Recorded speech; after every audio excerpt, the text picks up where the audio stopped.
Hello, and thank you very much for clicking on this video today. And so, what we're talking about today. So, we've lived through a pretty unpleasant heat wave here in the UK when temperatures hit, I believe, a record 37.7 degrees. And a current heat wave is probably on its way, according to the Met Office and various other weather agencies. And so, in light of this, UK cities are urged to plant more trees to tackle these dangerous heat waves, which are going to continue and are only going to get worse as climate change takes its toll. So, this is coming from various organisations that have got together and have called for this. So, this is coming from The Independent. So, let's just go through the information, sum up at the end. So, I was going to say something odd there. British cities face an urgent need for increased tree cover, grass and plant life to mitigate the escalating threat of heat waves. A coalition of environmental and horticultural groups has warned the government. So the Woodland Trust, the Horticultural Trades Association and the Royal Horticultural Society are collectively urging ministers and all tiers of government to implement decisive measures. Their calls focuses on maximising green infrastructure to effectively lower summer temperatures across urban environments. Now, these organisations contend that a significant boost in the domestic production of trees is essential to supporting cooling initiatives within the UK's towns and cities, which are increasingly vulnerable to extreme heat due to human-induced climate change, which is true. I mean, during this latest heat wave, huge parts of public transportation, just completely shut down because of the intense heat all across the country. So this appeal from the HTA, the RHS and the Woodland Trust comes during a summer, has already seen the UK endure two record-breaking heat waves, as I kind of outlined earlier, and new all-time temperatures were recorded in May at 35.1 Celsius, followed by an even higher 37.7 Celsius in June. The groups highlighted a Manchester study demonstrating that concrete surfaces exposed to the full sun reach 40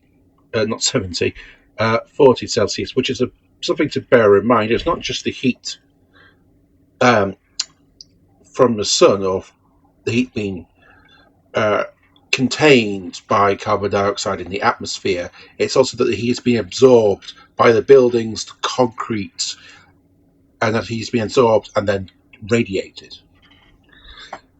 And they point out that whereas grass, under identical conditions, only registered 23C, crucially, the addition of tree shades, reduced the temperatures by 12C on concrete and 9C on grass. A strong roots, as they're calling it, report by the three organisations published last year suggested efforts to increase tree cover as part of environmental and climate commitments were likely to be held back by barriers to domestic tree production.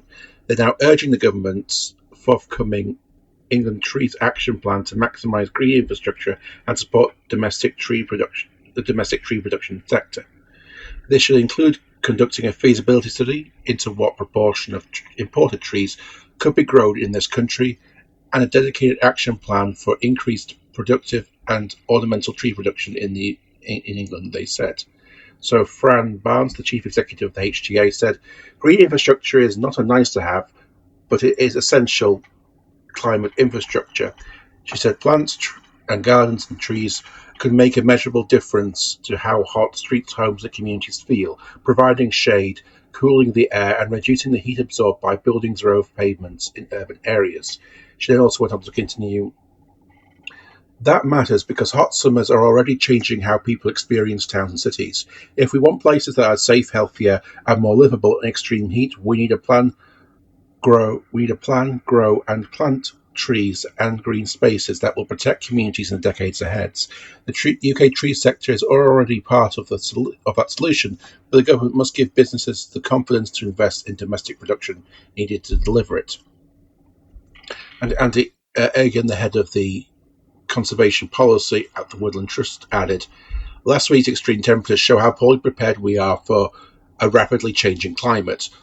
While some communities sweltered, others were shaded by trees which cooled surface temperatures by more than 10 degrees.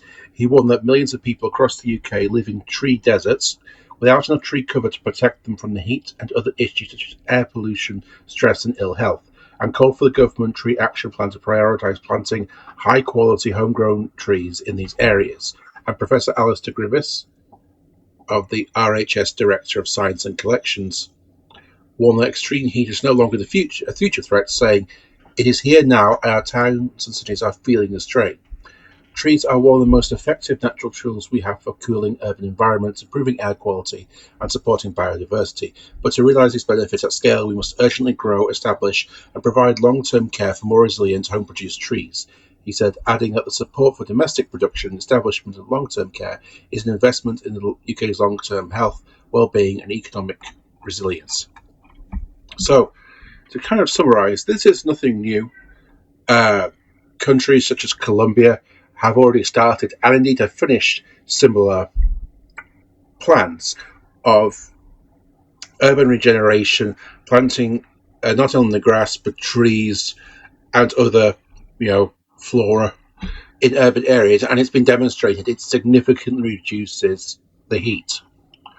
Not just at summertime, of course, but all the time. Because not only does it provide shade, but also the plants themselves also absorb the heat, and they also have been demonstrated to actually help in cleaning up air.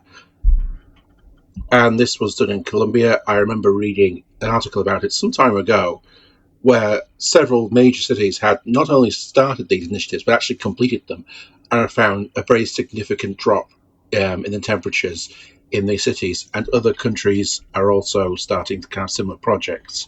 Because look, greenery, trees is very good, not just for providing oxygen, but also for helping with things like air pollution, and also dealing